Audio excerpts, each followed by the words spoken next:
दोस्तों, हमारी आज की कहानी है हॉन्टेड नेशनल लाइब्रेरी कोलकाता की। तो दोस्तों, इस कहानी में हमारे साथ बने रहिए और इस चैनल को सब्सक्राइब करके बेल आइकन के बटन को दबा के ऑल ज़रूर से कर दीजिए। Haunted library Kolkata.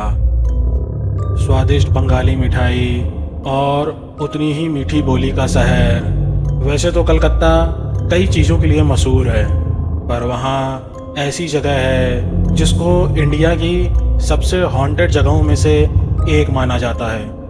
कोलकाता की नेशनल लाइब्रेरी ये इंडिया की सबसे बड़ी पब्लिक लाइब्रेरी है और इस लाइब्रेरी के अंदर ऐसी एंशियंट और रेयर बुक्स का भंडार है जो शायद कहीं और नहीं मिलेंगी। इसीलिए यह लाइब्रेरी स्टूडेंट्स के बीच बहुत फेमस है। पर किताबों के अलावा यहाँ और भी बहुत कुछ है, कुछ ऐसा जो हमारी इंसानी दुनिया के परे है। कुछ साल पहले इस लाइब्रेरी में एक नया सिक्योरिटी गार्ड पोस्ट हुआ था, वीर बहादुर। वीर पहले भी कई जगहों पर नाइट सिक्योरिटी गार्ड की तरह नौकरी कर चुका था और इसलिए वो रात की शिफ्ट के लिए नौकरी पर उसे रखा गया था। अक्सर इस लाइब्रेरी की रात की ड्यूटी करने से लोग कतराते थे, क्योंकि लाइब्रेरी के हॉन्टेड होने के कई किस्से लोगों ने सुने हुए थे। अक्सर रात में लाइब्रेरी के अंदर से फर्नीचर हिलने की आवाज़ें आया करती थी और तो और कई लोगों ने लाइब्रेरी के अंदर भटकती हुई आत्माओं को भी देखा था। पर वीर को भूत प्रेत में कोई भी विश्वास नहीं था, क्योंकि नेशनल लाइब्रेरी बहुत बड़ी थी। इसलिए नाइट ड्यूटी पर अक्सर 2 गार्ड हुआ करते थे। वीर को वेस्टर्न लॉन की देखभाल के लिए अपॉइंट किया गया था। दिन के समय लाइब्रेरी में कई बच्चे आते थे, पर रात में लाइब्रेरी अक्सर बंद ही रहती थी। उसे बस ये ध्यान रखना था कि कोई लाइब्रेरी में रात में ना घुस आए और बुक्स चोरी करके ना ले जाए। पहली कुछ रातें वीर के लिए बिल्कुल आराम से बीती, लेकिन फिर अमावस्या की एक रात आई। वीर रोज़ गार्ड रूम में बैठा रेडियो सुनता रहता था, लेकिन उस रात रेडियो फ्रीक्वेंसी पकड़ ही नहीं रही थी। गार्ड रूम के बाहर दूर दूर तक बहुत अंधेरा था। वीर रेडियो के सिग्नल के खोज में गार्ड रूम से लॉन में चलने लगा, पर रेडियो की चरचराहट के अलावा कोई आवाज़ आ ही नहीं रही थी। बस बीच बीच में ऐसा लग रहा था कि मानो कोई कुछ बात कर रहा हो। फिर कुछ देर बाद एकदम से रेडियो से चरचराहट की आवाज़ आनी बंद हो गई। तभी अचानक से रेडियो में आवाज़ आई, the night is my night. ऐसा लग रहा था जैसे कि कोई अंग्रेज ऑफिसर गुस्से से बोल रहा है कि जैसे वो आज रात किसी को नहीं छोड़ेगा। वो आवाज़ सुनते ही वीर के हाथों से रेडियो गिर गया। वो पहली बार था जब वीर को घबराहट महसूस हुई। इससे पहले कि वो रेडियो नीचे से उठाता और कुछ समझ पाता, उसे लाइब्रेरी के अंदर से बहुत तेज़ धम धम की आवाज़ सुनाई दी, जैसे लाइब्रेरी के अंदर कई सारी किताबें और बुक शेल्फ गिर गई हों। उसने दूसरे गार्ड को फ़ोन मिलाया, लेकिन उस गार्ड का फ़ोन ही नहीं लग रहा था। इसलिए वीर अकेला ही लाइब्रेरी के अंदर चला गया। उसी दिन सौरभ नाम का एक 14 साल का स्टूडेंट पढ़ाई करने के लिए लाइब्रेरी आया था। वो लाइब्रेरी के अंदर वाले कमरे में बुक पढ़ रहा था। उसे बुक पढ़ते हुए पता ही नहीं चला कि दिन से कब शाम हुई और शाम से कब रात हो गई। जब वो घर जाने के लिए उठा, तब लाइब्रेरी के उस कमरे का दरवाज़ा खुल ही नहीं रहा था। उसने दरवाजे को बहुत पीटा, बहुत आवाज़ें लगाईं, और ना ही वहाँ का दरवाज़ा खुला और ना ही कोई उसकी मदद के लिए आया। तब अचानक से उस लड़के को लगा कि उसके पीछे कोई है। जब वो पीछे मुड़ा तो उसे लगा जैसे मानो उसकी सांसें ही रुक गई हों। उसके सामने एक भयानक सी औरत हवा में उड़ रही थी। उस औरत का चेहरा बिगड़ा हुआ था और उसने सफ़ेद रंग की एक ड्रेस पहनी हुई थी। उस औरत ने सौरभ पर बिना ध्यान दिए बुक शेल्फ में किताबें अरेंज कर रही थी। उसे देखते ही सौरभ डर के मारे चिल्ला उठा। तब उस औरत ने सौरभ को देखा और एक बहुत डरावने ढंग से वो सौरभ पर गुर्राने लगी। डर के मारे सौरभ एक टेबल के नीचे छिप गया।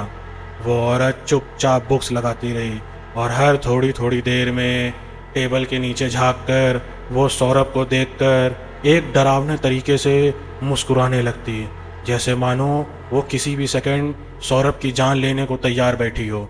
सौरभ को बहुत ज़्यादा डर लग रहा था, लेकिन तभी कमरे का दरवाज़ा खुला और सिक्योरिटी गार्ड वीर बहादुर अंदर आ गया।